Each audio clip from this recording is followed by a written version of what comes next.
Hello à tous et bienvenue dans la Fabrique des investisseurs. Je suis Jérôme Rubin, chasseur immobilier, marchand de biens et spécialiste des investissements rentables. Après une carrière d'opticien, j'ai changé ma vie grâce à l'immobilier en investissant massivement avec mon épouse puis en devenant responsable de projets locatifs. J'aide désormais les investisseurs à passer à l'action, à trouver leur pépite immobilière et à faire décoller leur patrimoine. Si vous êtes à la recherche de stratégies, d'astuces, de retours d'expérience et d'authenticité, vous êtes au bon endroit. Dans ce podcast, seul ou avec mes invités, je vous partage tout pour vous inspirer au quotidien, vous aider à atteindre tous vos objectifs et faire en sorte que l'immobilier change également votre vie. Retrouvez-moi également sur ma newsletter hebdomadaire où vous verrez les coulisses de mon activité et recevrez des conseils sur l'investissement immobilier.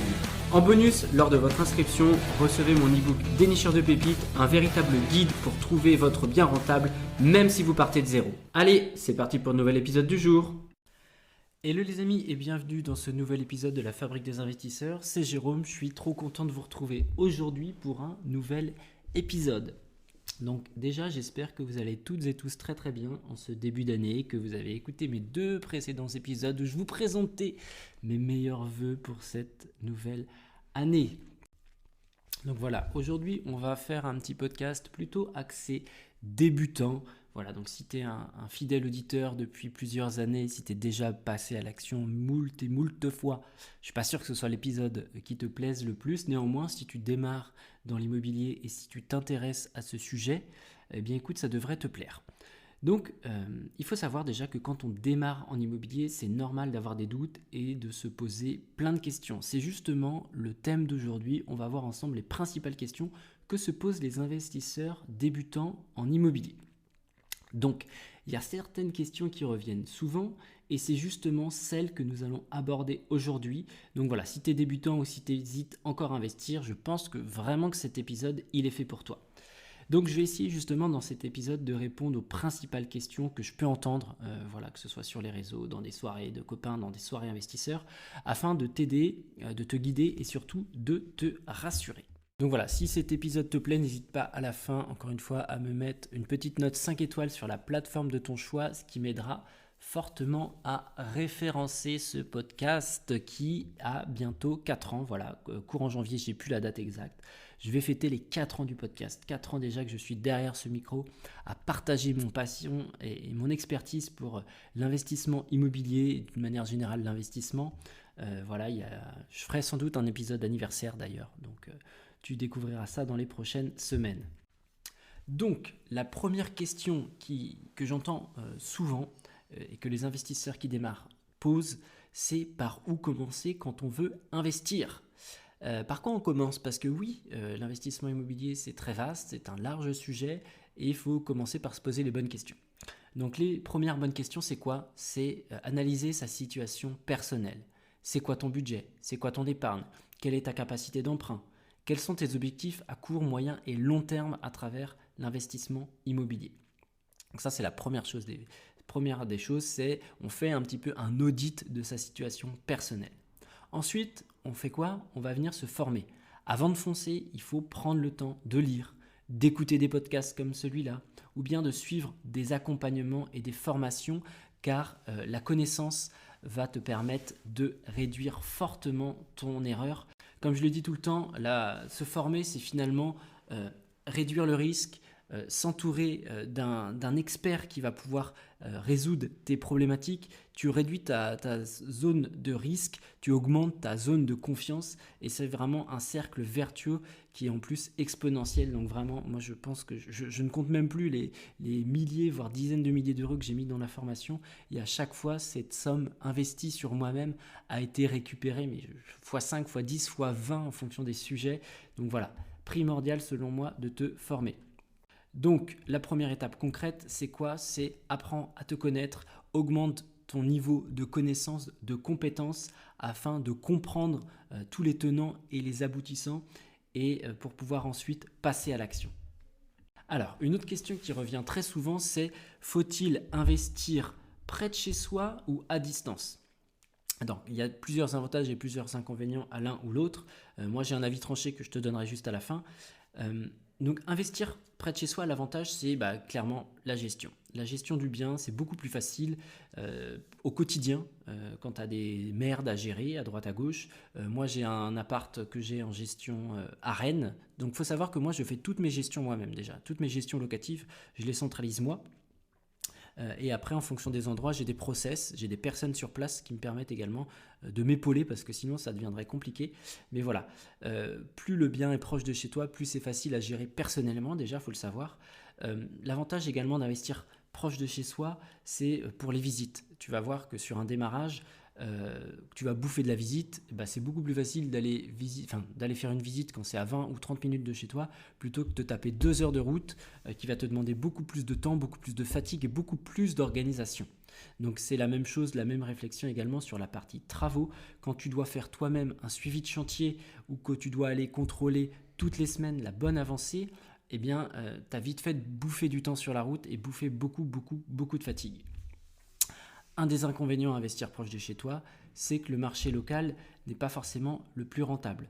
Tu peux avoir des prix un peu plus élevés et peut-être une demande locative un peu plus faible. Donc voilà, en fonction de là où tu vis, faut également faire le tri. Donc maintenant, investir à distance, qu'est-ce que ça donne? Alors, les avantages d'investir à distance, c'est qu'on peut cibler des zones et des villes qui vont peut-être être plus accessibles et avec un meilleur rendement. Donc voilà. Donc ça c'est un fait en fonction des secteurs géographiques. Donc potentiellement si tu t'éloignes de chez toi, tu vas t'offrir un éventail plus intéressant de zones avec un potentiel locatif et surtout des rendements plus intéressants. Par contre l'inconvénient c'est quoi? C'est que tu vas devoir t'entourer d'un réseau local, donc de tout reconstruire en fait. Donc tes apporteurs d'affaires, les agents, les notaires, tes gestionnaires, les artisans, etc. etc. Donc, la conclusion de tout ça, c'est quoi? Ça va dépendre un petit peu du temps que tu as et de l'énergie et du réseau potentiellement existant que tu as. Commencer près de chez toi, ça peut être rassurant parce que tu te dis qu'en cas de pépin, tu es facilement sur place, oui, mais néanmoins, quand tu prends de l'expérience, on va dire, tu peux mettre en place certains process qui te permettent d'investir un peu plus loin et d'avoir des opportunités également un peu plus loin. Donc, moi, de par mon expérience et de par le temps que j'ai à consacrer à l'immobilier, je me dis qu'un secteur à 1 heure, 1 heure et quart, 1 heure et demie par rapport à ma vie actuelle, c'est encore une fois, c'est toujours une question de personne, ça me suffit, c'est suffisamment loin en fait. Pour donner un exemple, j'ai une coloc moi, qui est à 2 heures de chez moi, ça doit faire 3 ans que j'ai pas mis les pieds parce que j'ai un gestionnaire sur place, une personne de confiance qui assure ça maintenant. Mais néanmoins, au démarrage, c'est également un des projets qui m'a causé le plus de soucis parce que c'était trop loin. J'ai été négligent, j'avais pas le temps d'y aller dans ma vie en fait de l'époque. J'avais pas le temps d'y aller, donc j'ai négligé les choses. Donc, il faut vraiment faire la part des choses entre le temps que tu as de disponible. C'est vraiment une question de temps et d'énergie pour moi. Après, on peut arriver à automatiser les choses, mais néanmoins, sur ton démarrage, prends vraiment conscience du temps que peut prendre un projet immobilier. Donc, troisième question, qui revient très souvent, c'est comment on vient financer son premier achat immobilier. Alors, la première question, ça va être quel est l'apport personnel, la question de l'apport personnel finalement. Combien il faut en avoir? En général, il faut grosso modo 10% pour couvrir les frais de notaire et les frais de garantie. Mais néanmoins, ce n'est pas forcément obligatoire si tu es déjà client de la banque, si tu es un bon client et surtout d'ailleurs si ton projet est solide avec une forte rentabilité. Donc voilà, l'apport, faudrait que je fasse un épisode d'ailleurs entièrement dédié à ça. Alors, au démarrage, mettre de l'apport quand on part de nulle part, c'est pas forcément l'idéal parce que forcément l'idée c'est de créer un effet de levier maximal, donc en empruntant tout, mais néanmoins ça peut te permettre dans certaines situations de diminuer ton montant d'emprunt, de rebasculer sur peut-être un cash flow qui est plus intéressant, de te libérer de la capacité d'emprunt, etc. etc. Donc voilà, faut pas le voir comme une mauvaise chose. Si tu dois poser de l'apport pour avoir ton projet, écoute, tu poses ton apport et si tu n'es pas capable de le poser, c'est que c'est pas le bon moment pour toi. Voilà, discours assez tranché là-dessus. Donc ensuite, sur la partie financement, l'autre question qui revient, c'est la capacité d'emprunt. Combien on peut emprunter? Donc l'idée, c'est de venir la calculer, cette capacité d'emprunt, avec un simulateur.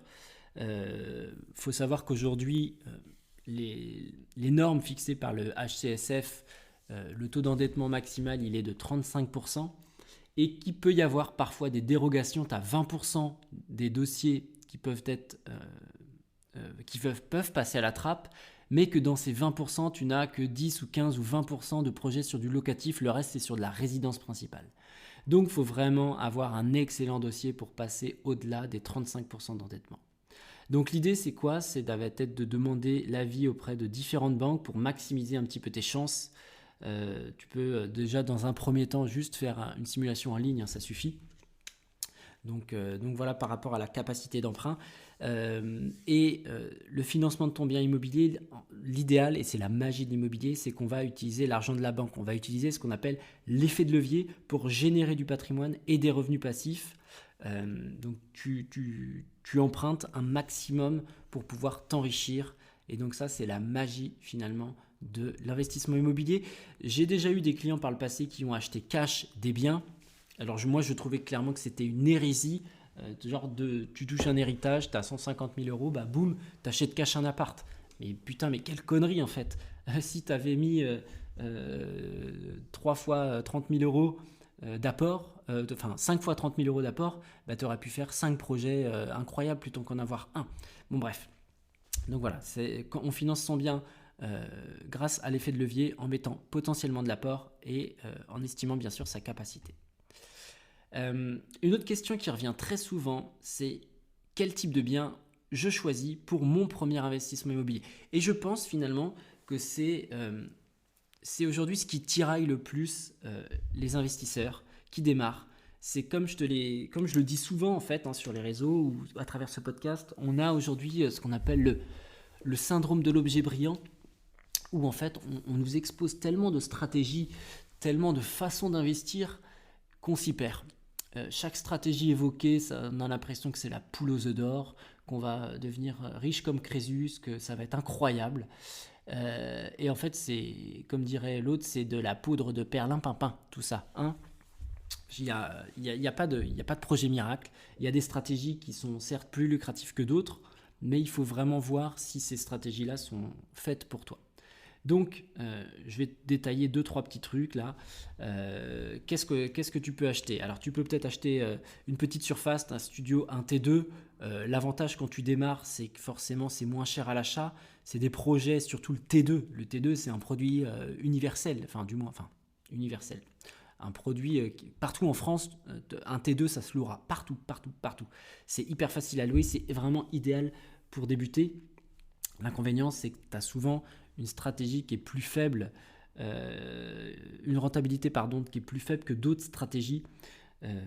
Donc sur une exploitation en location longue durée, j'entends. Mais donc voilà. Donc tu peux acheter une petite surface, tu peux acheter une colocation. Donc l'avantage c'est quoi? C'est tu vas avoir un cash flow qui va être plus intéressant. Tu as une très forte demande dans des villes étudiantes ou des villes jeunes actives. L'inconvénient, ça va être la gestion qui va être un peu plus complexe. Tu vas également avoir des travaux de réfection un peu plus importants au fur et à mesure des locataires, parce que les jeunes, ce ne sont pas les personnes qui prennent le plus soin de leur logement en général. Hein. Donc, qu'est-ce que tu vas pouvoir acheter autrement? Tu peux acheter un immeuble de rapport. Moi, c'est ce que je préfère aujourd'hui, par exemple. L'immeuble de rapport, ça va te permettre d'acheter en volume, d'acheter avec un prix au mètre carré inférieur. Tu peux mixer également les stratégies au travers de ta monopropriété, on appelle ça. Donc, les inconvénients, par contre, c'est que tu es le seul propriétaire, donc tous les travaux sont pour ta pomme en fait. Donc moi j'ai vécu ça par le passé, à savoir des toitures. J'ai eu 2 toitures à changer, donc à chaque fois c'est des gros billets. Donc ça, faut quand même être au courant de tout ça. Donc faut bien anticiper les choses sur cette partie immeuble qui peut être casse-gueule si tu fais pas bien les choses, clairement. Et puis après, donc voilà, quel type de bien? Donc j'en ai évoqué plusieurs. Je peux parler également de la maison, on peut parler également de la stratégie d'exploitation en location courte durée, qui va être intéressante avec des rendements beaucoup plus élevés. Par contre, qui a comme inconvénient d'être un peu plus chronophage et d'être un petit peu restrictif en fonction des lieux où tu vas pouvoir exploiter ça. Donc en fait, à cette question, quel type de bien choisir pour un premier investissement, moi ma réponse c'est le choix va dépendre de ton objectif principal.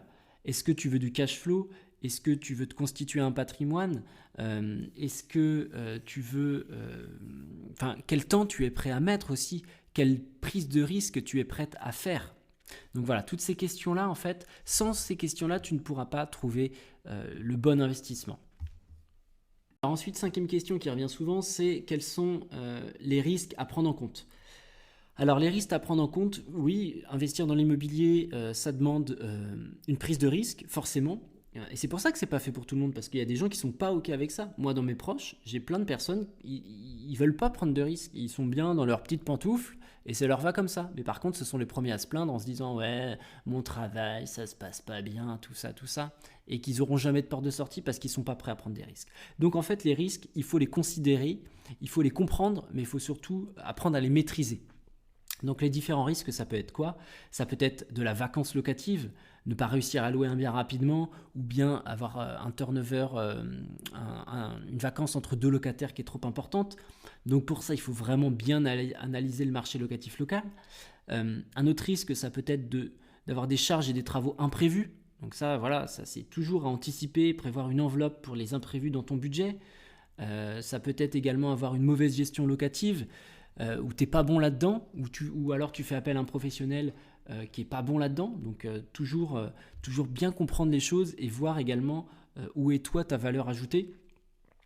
Voilà notamment sur les risques principaux, hein. Ça peut être un risque également sur la partie impayée. Donc comment on sélectionne un bon locataire, quel process on met en place, tout ça c'est des choses qui s'apprennent pour passer les étapes de contrôle. Moi j'appelle ça comme ça, le filtre en entonnoir, pour vraiment être sûr que le locataire que tu vas mettre en place, il réponde à tous tes critères et ce soit un bon locataire. Je te donne ça avec un exemple. Donc moi ça fait 4 ans que j'ai redémarré l'investissement immobilier, j'ai eu je ne sais pas combien de locataires, j'ai fait je ne sais pas combien de recrutements de candidats entre guillemets, et là j'ai jamais eu de problème. La seule fois où j'ai eu un problème, où j'ai eu un putain d'enculé qui est resté 9 mois chez moi, qui ne m'a pas payé un loyer, ou le premier loyer, c'est la fois où j'ai délégué. Voilà. Donc moi, mon process, il est rodé. La seule fois où je délègue, ça passe à la trappe et je tombe sur un fils de... Voilà, tu m'as compris. Donc oui, investir dans l'immobilier, ça comporte des risques. Néanmoins, en appliquant des process et avec toute l'expérience d'un mentor, tu peux clairement réduire ce risque-là. Alors là, on va arriver à quasiment ma question préférée, c'est est-ce que c'est le bon moment pour investir? Ah putain, le mythe du bon moment, je crois que c'est le truc qui me hérisse le plus les poils. Le fameux mythe du bon moment, c'est en fait, il n'y a jamais de moment parfait. Les conditions, elles changent tout le temps, que ce soit les taux, que ce soit les prix, que ce soit les réglementations.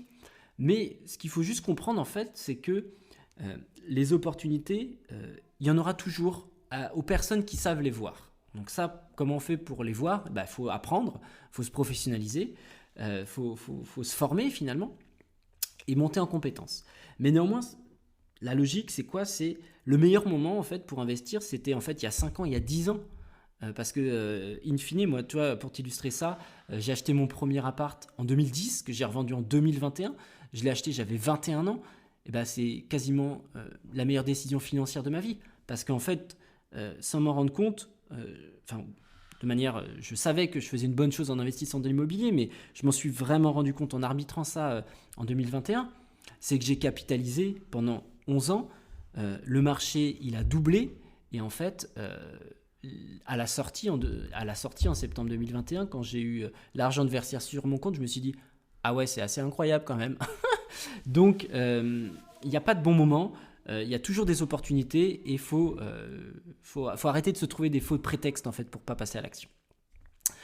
Ensuite, sur la partie bon moment, c'est le focus sur la stratégie. Ce qui va compter, c'est la qualité de ton projet et ta capacité à le mener à bien et à le rentabiliser, et ce, peu importe les conditions du marché. Aujourd'hui, tu peux peut-être avoir une réglementation qui tombe dans une certaine ville. Par exemple, je prends Strasbourg, j'ai ça en tête, sur laquelle il y a eu une loi anti-Airbnb ou une loi de compensation qui est passée. Ok, si toi, ta stratégie, c'était de faire du Airbnb à Strasbourg et que maintenant, c'est mort, eh bien écoute, tu focuses sur autre chose. Il faut savoir pivoter également. Et d'une manière générale, l'immobilier, les gens qui me disent que ce n'est pas le bon moment pour investir, c'est qu'ils n'ont pas de vision long terme. L'immobilier, c'est une course de fond, ce n'est pas un sprint. Donc, investir le plus tôt possible, ça va vraiment te permettre de profiter de la capitalisation sur le long terme, comme je te l'ai expliqué juste avant, avec l'achat en 2010 de mon appart et sa revente en 2021. Et enfin, et on va conclure le podcast là-dessus, la dernière question qui se pose souvent, c'est comment surmonter la peur de se lancer. Alors déjà, ce qu'il faut comprendre, c'est qu'avoir des doutes, c'est tout à fait normal. Tout le monde a peur de faire des erreurs. Et la clé de tout ça, c'est justement de transformer cette peur en moteur pour avancer. Donc, comment on fait ? Eh bien, on se forme pour réduire les risques. Plus tu te sentiras compétent et plus tu seras compétent, plus tu auras confiance en toi. Comment on surmonte cette peur également ? Eh bien, on se fait accompagner. On trouve un mentor. On rejoint une communauté d'investisseurs pour bénéficier de retour d'expérience. C'est justement ce que je lance en janvier, là, l'Académie des dénicheurs de pépites, où à travers ce programme d'accompagnement sur 6 mois, tu vas pouvoir avoir toutes les connaissances et les compétences nécessaires pour investir sereinement, passer à l'action avec un plan d'action personnalisé, avoir également autour de toi d'autres investisseurs qui sont dans la même dynamique, dans les mêmes problématiques que toi, et le tout chapeauté par un super GG qui va te pousser aux fesses pour que tu puisses trouver ton bien et surtout bien faire les choses et maîtriser ton sujet. Voilà. Donc ça, c'est hyper important en fait. Quand on démarre dans un domaine, on se dit « putain, je suis pas capable ». Mais en fait, si tu es capable, c'est juste qu'aujourd'hui, tu n'as pas trouvé le bon interlocuteur pour t'aider à avancer. Donc voilà, si tu as envie que je sois cet interlocuteur, eh ben écoute, tu as un petit lien dans la barre de description pour réserver un appel pour qu'on puisse voir ensemble comment je peux t'aider à faire de cette année 2025 une super année d'investissement. Donc voilà les amis, c'en est fini pour ce podcast du jour. Tu as sûrement plein d'autres questions et c'est normal. L'important c'est de ne pas rester paralysé dans ta peur, dans tes doutes. Donc il faut comprendre que même moi aujourd'hui, avec tout le recul que j'ai, les 900 visites que j'ai fait, les 10 millions d'investissements que j'ai fait, on est toujours en apprentissage en fait. Moi aujourd'hui sur des projets de marchand, je suis toujours en apprentissage. Quand je dis un projet de marchand, c'est du marchand de biens. Même sur potentiellement du locatif, je n'ai pas poussé chaque stratégie à son paroxysme. J'ai une très très belle vision d'ensemble, mais néanmoins je suis sûr que j'ai encore plein de choses à apprendre et j'ai hâte en fait de les apprendre. Mais faut te dire que plus tu vas te préparer et plus tu vas passer à l'action, plus tu vas gagner en confiance et en expertise. Donc, si tu as encore des questions, n'hésite pas à venir me les poser sur Instagram. Je me ferai vraiment un plaisir d'y répondre. Et pour toutes celles et ceux qui veulent encore une fois passer à l'action en 2025, dans la barre de description, tu retrouveras le lien pour le petit appel privilégié avec moi-même sur lequel je tenterai de t'aiguiller sur la stratégie et sur l'aide que je peux t'apporter. Je te souhaite une très très belle semaine, porte-toi bien, on se retrouve très très vite, ciao ciao. Pour aller plus loin dans votre expertise IMO, vous pouvez rejoindre ma newsletter dans laquelle je vous partage une actualité décryptée, des conseils et astuces ainsi que plein d'autres exclusivités. En bonus, recevez mon e-book Dénicheur de pépites, un guide de 70 pages pour monter en compétences à vitesse grand V. Le lien de la newsletter est dans la description de l'épisode.